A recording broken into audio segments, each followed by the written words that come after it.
ಗಂಡು ಮಗು ಆದರೆ ಈ ಕೃಷ್ಣನ್ನ ಕುಂಟ್ಕಲ್ಗೆ ಅರೇಂಜ್ ಮಾಡಿ ಇದನ್ನು ತೊಟ್ಲಿಗೆ ಹಾಕೋಕ್ಕೋಸ್ಕರ ಅರೇಂಜ್ ಮಾಡ್ಬೋದು.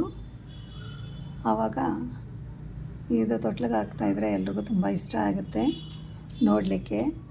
ಕೆಲವ್ರು ಹೇಳ್ತಾಯಿದ್ರು, ನಾವು ಬೇವಿನ ಸೊಪ್ಪು ಸುತ್ತಿ ನಾವು ತೊಟ್ಲಿಗೆ ಮಲಗಿಸ್ತಾ ಇದ್ವಿ ಅಂತ ಹೇಳ್ತಾಯಿದ್ರು. ನಾನಂತೂ ನೋಡಿಲ್ಲ ಬೇವಿನ ಸೊಪ್ಪು ಸುತ್ತಿ ತೊಟ್ಲಲ್ಲಿ ಮಲಗಿಸೋದು ಗುಂಡಪ್ಪನ. ನಾನು ಈ ಸರ್ತಿ ರಾಮರದ್ದು ಅಲಂಕಾರ ಮಾಡಿದ್ದೆ.